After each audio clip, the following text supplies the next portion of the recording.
You know, it's been about 4 years since I was last really big into the frozen pizza scene. 2014. Summer of 2014 it was. I did it all. Prosciutto, DiGiorno, even some of the smaller stuff, like Red Baron, even Screamin' Sicilian, Tree Tavern, a few, store name brands. I did it all.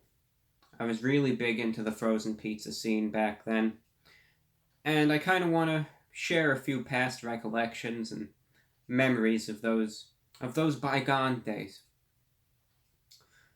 I know a number of you might be wondering what exactly frozen pizza is, because I know not all of us have really ever seen, let alone tried frozen pizza before.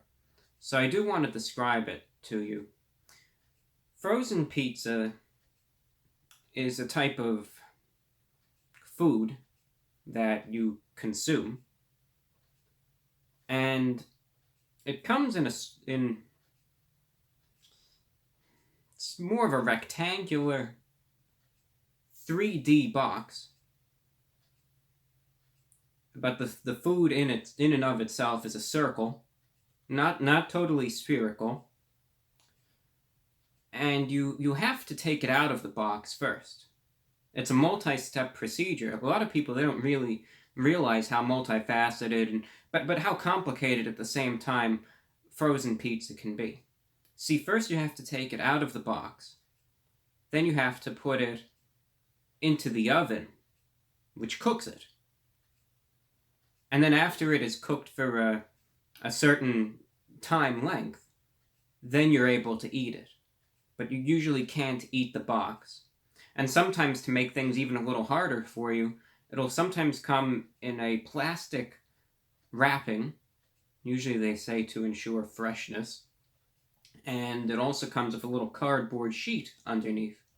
And those are there to throw you off. A lot of the time, it's kind of a test of your own abilities, how agile you are. And it's a way to kind of get you to work for your food too, to build up that appetite and kind of give you a self-gratification type of feature as well.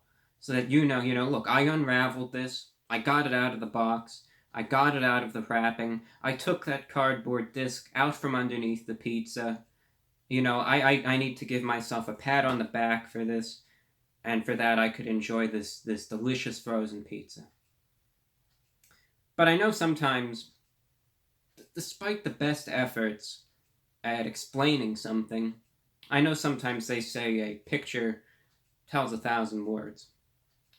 And unfortunately, I haven't any frozen pizza on the premises anymore. But I can still draw you a picture, so hopefully you'll understand it better. So I'll do just that. So, I'll be quick.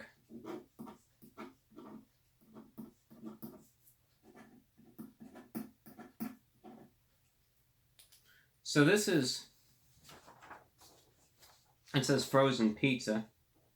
This is what a frozen pizza box would look like. Okay. And the frozen pizza would be inside of the box. And once you take it out of the box, see, this is the box. Usually you cut open one end, and you take the frozen pizza out of the frozen pizza box. Then it kind of looks like this.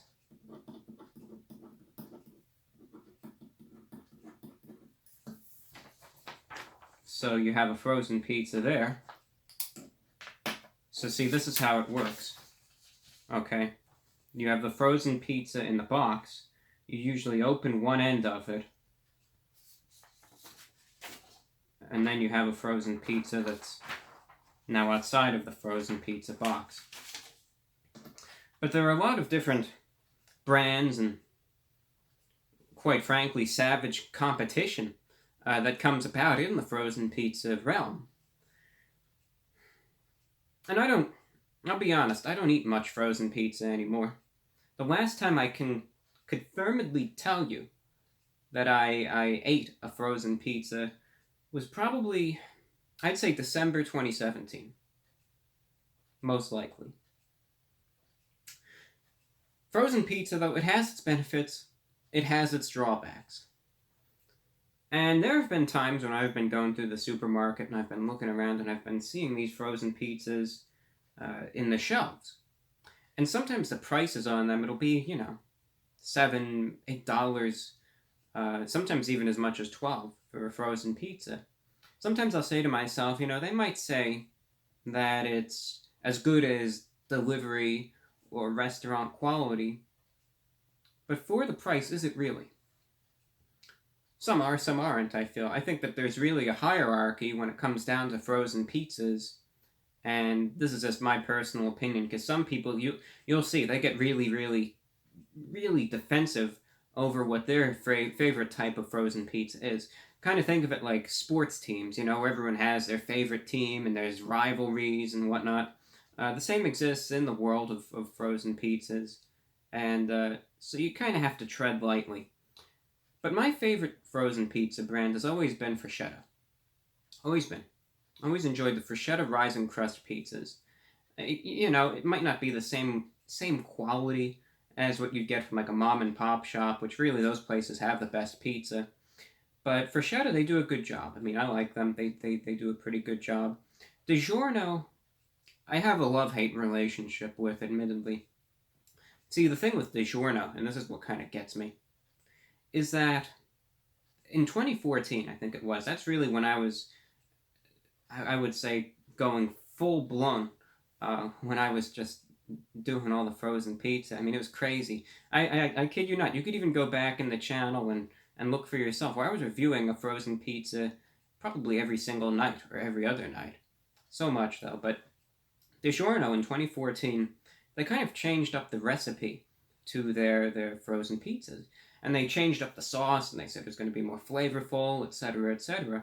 And I really liked the change. I thought it was actually really good. It tasted great. And then they reversed it. They said there were so many complaints. I guess I was one of the few that actually liked it. But they said there were so many complaints, that I guess no one actually liked it. So they got rid of it, and then they brought back the old DiGiorno pizza. And I wasn't a fan of that anymore. I just didn't like the sauce. It was just a little too runny for me. It tasted more just like, something straight out of a can, that it wasn't really very high quality. When they did do the stuffed crust, I think they still have it from DiGiorno. That was pretty good, and they have a few selections here or there that I'm fine with. But my favorite is Freschetta. They do a good job. Most consistently, as I said, I like their Freschetta Rising Crust frozen pizza. Tastes pretty good. I can't really complain. There's a few novelties here and there. One brand that you'll really see pop up is Screamin' Sicilian. And, they're really in your face. I mean, it is an incredible sight to see.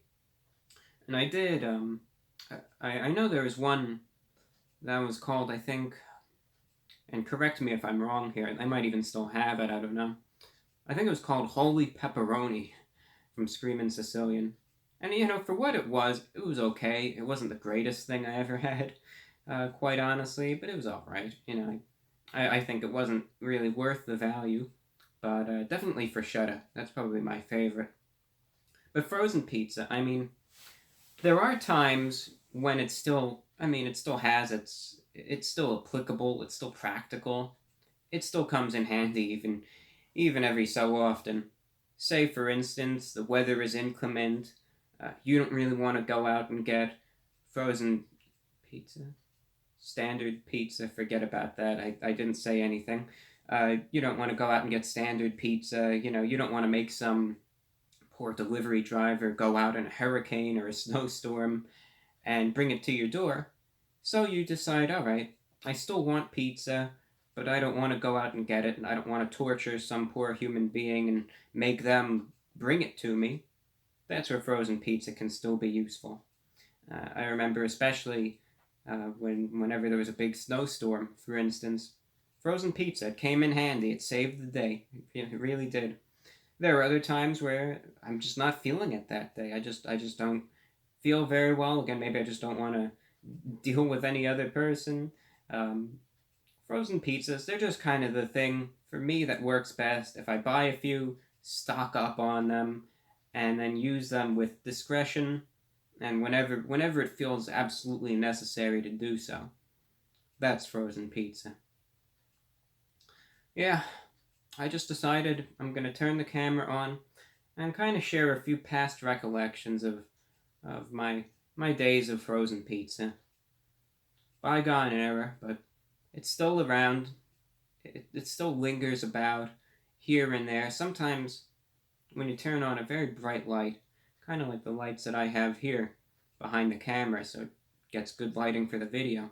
Sometimes when you turn on a light like that, you'll see a few scurry, out of the corners, and that's always pretty crazy, but usually they're found in a freezer, and they're kept frozen, as I said, but they can still come in handy when the situation demands it to be necessary. That's all that I really have for you. I just wanted to give a miscellaneous talk, as I said, about frozen pizza. I said, yeah, I could really talk about a lot of things, but I felt that I just wanted, I don't know. I had this inner calling to just dredge up those old memories of frozen pizza and share them with all of you. On a much more serious and final note, if you are interested, of course, this has been out for a while now. This has been out for 4 days or so. But if you're interested, I do the VORW show every week. This week's topic, I think it's an important one. It's, as I said, this is on a much more serious note, but it's something I think we deal with almost every day, or at least in life, to many degrees. That's failure. Well, nothing's ever perfect. We have all sorts of failures in our life. And I kind of share my thoughts on that matter and read what I at least felt was an important article, kind of about managing failure, how to make peace with failure. I think that's what it's called. Something I'd advise tuning in on, though, if you're interested in that subject. That's all that I have for you. Food review coming up this week, most likely. That's all that I've got. Thank you for watching. I'm your host, the Report of the Week.